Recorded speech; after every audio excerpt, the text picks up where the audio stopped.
ጤና ይስጥልን የሰዓቱን ዜና ይዘንላችሁ ቀርበናል። የውንብድና ወንጀል ሲፈጽሙ የነበሩ ተጠርጣሪዎች ክስ ተመሰረተባቸው። በቡድን በመሆን የውንብድና ወንጀል ሲፈጽሙ የነበሩ ተጠርጣሪዎች ከነግብረ አበሮቻቸው በቁጥጥር ስር ውለዋል። ክስ እንደተመሰረተባቸውም የለሚ ኩራዝ ክፍለ ከተማ ፖሊስ መምሪያ ገለጸ። ተከሳሾቹ የውንብድና ወንጀል የፈጸሙት በለሚ ኩራዝ ክፍለ ከተማ ወረዳ 6 ልዩ ቦታው ሰሚት ለሚ ኢንዱስትሪ ፓርክ ተብሎ የሚጠራበት አካባቢ ነው። በአካባቢው ላይ አሽከርካሪዎች ልምምድ የሚያደርጉበትና የተለያዩ ግለሰቦች የሚዝናኑበት በመሆኑ ሲያጤኑ የቆዩት ተከሳሾቹ በሽጉጥ በማስፈራራት ጉዳት በማድረስ የያዙትን ንብረት በመቀማት ከአካባቢው ይሰወራሉ።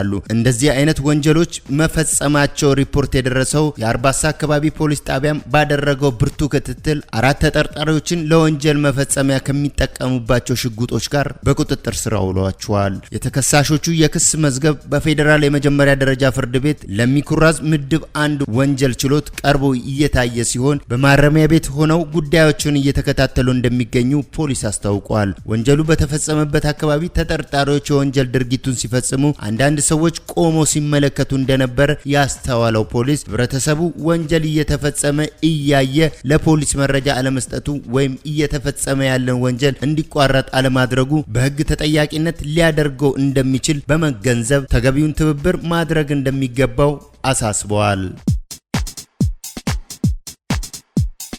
በትግራይ ህገወጥ የማዕድን ቁፋሮ ተባብሷል ተባለ።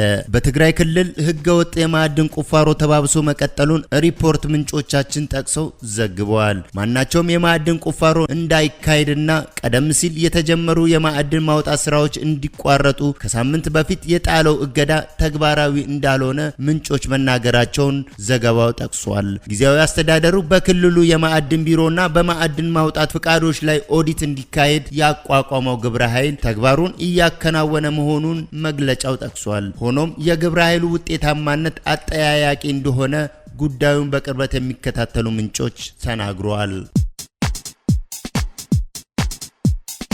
ጸጋዬ የፖለቲካ እስረኛ እንጂ ጥፋተኛ ስላልሆነ የፍርድ ቤት ውሳኔው ጣልቃ ገብነት የታየበት ነበር፣ ይግባኝ ጀምረናል ስትል የቀድሞ የሐዋሳ ከተማ ከንቲባ ባለቤት ወይዘሮ ዝናዬ ተሰማ ተናግረዋል። የሐዋሳ ከተማ ከፍተኛ ፍርድ ቤት ባለፈው ሳምንት በቀድሞ የሐዋሳ ከተማ ከንቲባ ረዳት ፕሮፌሰር ጸጋዬ ቱኬ ላይ ያስተላለፈውን የ13 ዓመት ጽኑ እስራት የቅጣት ውሳኔ አስመልክቶ ከቲክቫ ኢትዮጵያ ጋር ባለቤቱ ወይዘሮ ዝናዬ ተሰማን ስለ ፍርድ ሂደቱና ተያያዥ ጉዳዮች አነጋግረናቸዋል። ወይዘሮ ዝናዬ ጸጋዬ ላለፉት 2 ዓመታት ለሚጠጋ ጊዜ ያለ አግባብ ከእስር ቤት እየተንገላታ ተደጋጋሚ ቀጠሮችን መስጠትና ጉዳዩን የያዙ ዳኞች በባለስልጣናት ጫና ሲቀያየሩ ከቆየበት ሂደትና በቤተሰቡና የህግ አማካሪዎቹ ላይ ሲደርስ የቆየው ጫና አልፎ ፍትህ ባያገኝም ፍርድ በማግኘቱ ደስ ብሎናል ብለዋል። በሚሊዮኖች የሚጠጋ ገንዘብ በሙስናው በልቷል እየተባለ በሚዲያ ከተነዛው የሐሰት ውንጀላ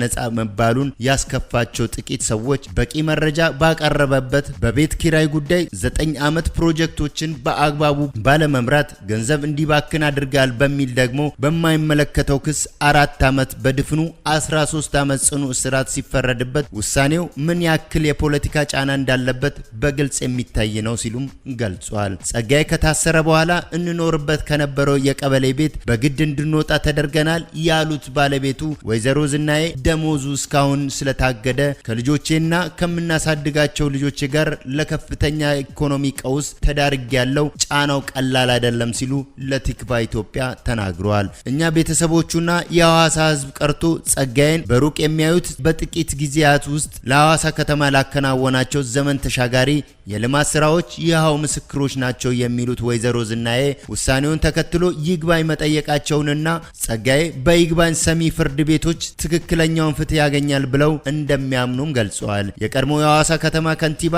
ረዳት ፕሮፌሰር ጸጋዬ ቱኬ በፌዴራል ጠቅላይ ፍርድ ቤት 2 እና በሐዋሳ ከተማ ከፍተኛ ፍርድ ቤት 4 በድምሩ ከተመሰረተባቸው 6 ያክል ክሶች በፌዴራል ጠቅላይ ፍርድ ቤት በሁለቱም ክሶች ነፃ የተሰናበቱና በሐዋሳ ከተማ ከፍተኛ ፍርድ ቤት ከተመሰረተባቸው 4 ክሶች በሁለቱ ነፃ ተብለው በሁለቱ ጥፋተኛ መባላቸውን ተከትሎ መጋቢት 5 ቀን 2017 ዓ.ም በ13 ዓመት ጽኑ እስራትና 21 ሺህ ብር የቅጣት ውሳኔ ማስተላለፋቸውን መዘገባችን አይዘነጋም ሲል ቲክቫ ኢትዮጵያ ጠቅሷል።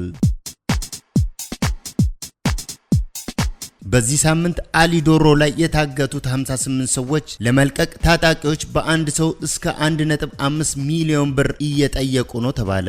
ከአራት ቀን በፊት በኦሮሚያ ክልል ሰሜን ሸዋ ዞን በፍቼና ጓጽዮን ከተሞች መሃል የታገቱት 58 ዜጎች ለመልቀቅ ታጣቂዎች ከፍተኛ ገንዘብ እየጠየቁ እንደሆነ ታውቋል። በአውቶቡስ ሲጓዙ አሊ ዶሮ ተብሎ የሚጠራው ስፍራ ላይ ከታገቱ ዜጎች መሃል ህፃንና እድሜያቸው የገፋ አዛውንት እንደሚገኙም ምንጮች ለመሰረት ሚዲያ ጠቅሰዋል።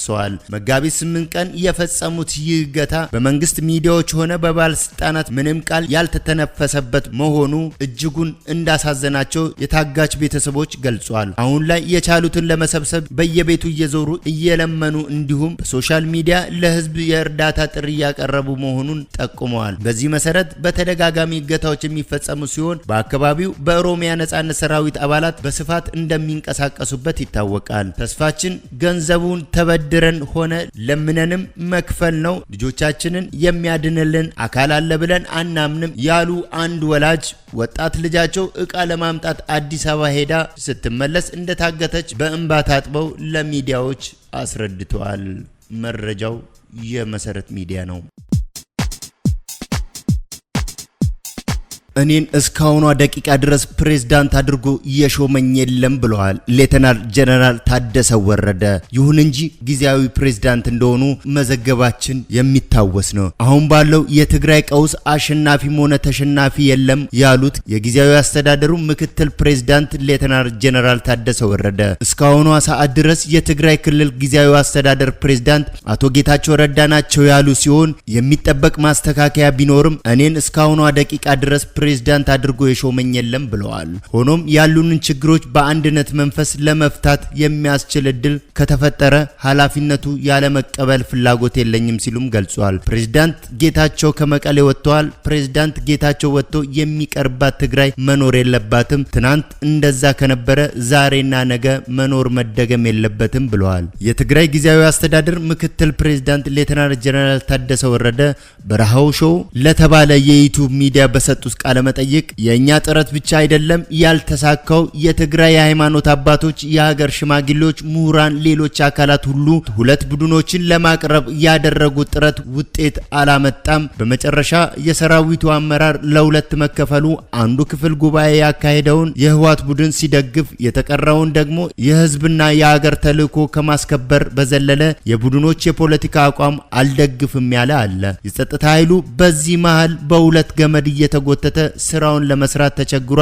የአሁኑ መከፋፈል 93 ዓመተ ምህረት ያጋጠመው መከፋፈል የመንግስት ስልጣን የተቆጣጠረው ቡድን ነው ያሸነፈው። በአሁኑ ወቅት አሸናፊ የሚባል ፖለቲካ ኃይልም ይሁን ቡድን የለም። ሁለቱ የህወሓት ቡድኖች የወጣቱን ስሜት ከማጋጋል ባለፈ ያመጡት ለውጥ የለም። ስለሆነም ነው አሸናፊም ተሸናፊም የለም። አሁን በትግራይ ያለውን የከፋ ሁኔታ በጠበንጃ ፈታለው ብሎ መንቀሳቀስ ውጤቱ የባሰ እንጂ የተሻለ ተብሎ የሚወሰድ አይደለም።